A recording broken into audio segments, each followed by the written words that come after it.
Joshua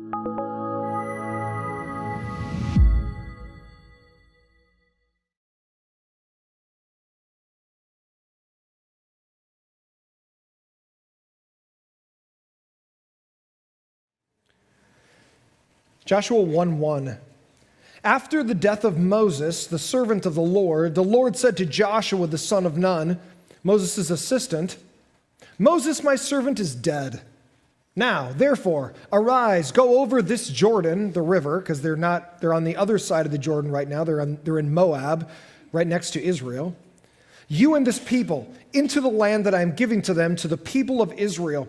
Every place that the sole of your foot will tread upon, I have given to you, just as I promised to Moses. From the wilderness and this Lebanon, as far as the great river, the river Euphrates, all the land of the Hittites to the great sea, which is the Mediterranean Sea, toward the going down of the sun shall be your territory."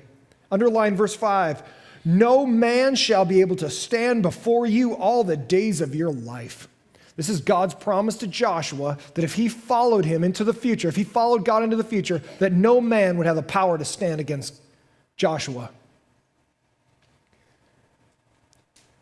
"Just as I was with Moses, so shall I be with you. I will not leave you nor forsake you. Be strong and courageous, for you shall cause this people to inherit the land that I swore to their fathers to give them. Only be strong and very courageous, being careful to do according to all the law that Moses my servant commanded you. Do not turn from it to the right hand or to the left, that you may have good success wherever you go." Underline verse 8 and 9. This should be your life verses if you don't have a life verse. Exacto this out when you get home and eat it. Have a big hole in your Bible. Make this part of your DNA. This book of the law, speaking of basically Exodus, Numbers, Leviticus, and Deuteronomy, this book of the law, speaking of the law of God, like the Ten Commandments and beyond, shall not depart from your mouth, but you shall meditate on it day and night. Why? So that you may be careful to do according to all that is written in it. For then you will make your way prosperous, and then you will have good success. Here we go. Every day at 1:09, we're praying this. "Have I not commanded you? Be strong and courageous. Do not be frightened and do not be dismayed." Why? "Because the Lord your God is with you wherever you go." Wow! I feel like I'm ready to go to battle. I feel like that was the coach getting us, let's go. I don't know how many of you have ever played football, or if you're played powder puff football or whatever kind of football you may have played, or any kind of sport. In most sports, there is a halftime, or there is a time where the coach gets the team together and goes, "Okay, you guys did great in the first half, but here's the adjustments I'm making." Good coaches get the best out of their players. And the way they do that is they see the way we did the first half and go, man, the way I planned it didn't quite work, or it worked out pretty well, but I think this is the way we should do it for the rest of the game. So good coaches can get the best out of their players by coaching them during halftime to say, what we did in the past was pretty good, but here's the way forward where we will have success if we follow my plan. Here's the thing. You can have a lot of talented players, but if you have a bad coach, you'll lose. But good coaches can bring the best out of less talented guys and get victory. Because good coaches know the way forward, and if they can get the guys to rally around, everybody starts rowing the same way, synergy of people energy brings victory. Whether you're in the military or whether you're in athletics or whatever. Some commander, some lieutenant, some general is going, here's the way forward, let's do this. And everybody knows the way forward and they do it. But if they know the way forward and they go, I don't know if I'm going to really do that, then the whole team falls apart. And I love that. In Joshua chapter 1, God's the coach. And he's telling Joshua, guess what, son? Here's the way forward. Get ready. Are you ready? Because here we go. I feel like God's just like getting Joshua jacked up and ready to roll. Like when I hear this, it reminds me of those like Remember the Titans or any of those kind of like athletic movies where the coaches got everybody rallied around and goes, is everybody ready? Because this is the way we're going to win. And all the young men are like, yeah. The coach is going around punching all the young men in the face because men love to be hit. It's just the difference between men and women. Like you beat on guys and they're like, yeah, give me another. Beat him again. He goes, I like that even better. Hit me again. And like by the end of the time, like they're ready to go. Third quarter's ready to start, and boom, everybody's out ready to run. And God, with Joshua, is doing the same thing. I'm the coach. You do things my way into the future, you're going to have victory. You're going to have success.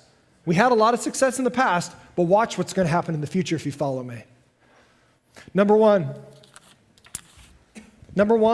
be appreciative of the past. So Joshua chapter 1, I'm going to be teaching through the whole book of Joshua. We're starting today. Joshua chapter 1 is literally an overview of everything that's going to happen in the book. So it's like a synopsis of the whole book is Joshua chapter 1. Number 1, be appreciative of the past. After the death of Jacob/Israel in Egypt, which happened about 1885 BC, so almost 4,000 years ago. So I need you to connect with me. Ready? I'm going to give you about 1,000 years worth of history in about 60 seconds. So you're going to drink from the historical fire hose for a second. Everybody ready? So walk with me. You're going to get lost. I'm going to clear up a lot of confusion you might have in your mind about history, biblical history. So watch what happened. Abraham. There's a guy named Abraham. Everybody okay over there? Okay, good. You guys got excited. Abraham's here. No. So there's a guy named Abraham. Probably outside of Jesus, the most popular man who's ever lived. Muslims look to Abraham. Jews look to Abraham. Christians look to Abraham.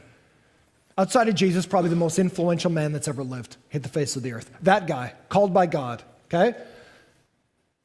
Abraham has a son named Isaac. Isaac has a son named Jacob. Jacob is the grandson of Abraham. Watch, ready? Jacob, this guy, now has 12 sons. Jacob, in a vision, in a nighttime vision, wrestles with God. God changes his name to Yisrael, which means struggles with God or is victorious with God. Okay? So watch, Jacob now has a new name. He is now known as Israel, struggles with God or is victorious with God. He has 12 sons. They are the 12 sons of Israel that would become the 12 tribes of Israel. So Israel's not a place on the map. Israel's actually a guy. So when you talk about the land of Israel, what you're basically saying is it's the land that belongs to the guy Israel. I'm kind of flipping you guys off. Sorry about that. It's a different finger. I just wanted to be clear that it wasn't these two fingers. That's all. All right? I'll change. Okay. Understand this. You're like, I went to church. I got flipped off for like 5 minutes. Never going back. Understand, Jacob now, his name is changed. God changed his name to Israel. Here's why this matters to you. Israel has 12 sons who, one of them is Joseph. Joseph, coat of many colors, Joseph. The famous story, Joseph, coat of many colors. He's loved by dad more than any of the other 11 sons. Jacob/Israel loves Joseph. The sons, other sons hate Joseph because he's daddy's favorite. They sell him into slavery to a traveling caravan who takes him into Egypt. They sell him as a slave in Egypt. They tell dad he's dead. So they lie to dad. They lie to Israel, Jacob. A famine happens because they're sheep herders and camel herders. A famine happens. They have to take their whole clan, all 11 brothers and dad, down into Egypt, where Joseph has been protected by God. He becomes a leader in Egypt, even as a slave. There's a bunch of family drama. They forgive one another. But watch, here's what happens. Over time now, Jacob, Israel, dies. His sons and their wives, over hundreds of years, become the nation of Israel. Everybody with me? So the family of Israel, small, becomes the nation of Israel, large, later. The Egyptians now go, these people are way too many, we need to enslave them or they're going to turn against us during war. So that's how they become slaves in Egypt, the family of Israel. The grandparents and great-grandparents and great-great-great-great-grandparents of Israel. So now, who saves them? Moses. Moses comes, saves the children of Israel, pulls them all out of Egypt. Everybody with me? Moses now leads them to the promised land. They don't have faith. God judges them. He leads them all around in the desert for 40 years. until the adults die, so the young kids can grow up and go into the land. Well, now, where we're at in Joshua now, Moses is at the border of the promised land, leading the children of Israel into the land of Israel, modern-day Israel. But Moses isn't allowed to go across the Jordan because of his own disobedience. So there was about 1,000 years worth of biblical history in 68 seconds. Everybody all right? So that gives you the whole breadth of the background of our story.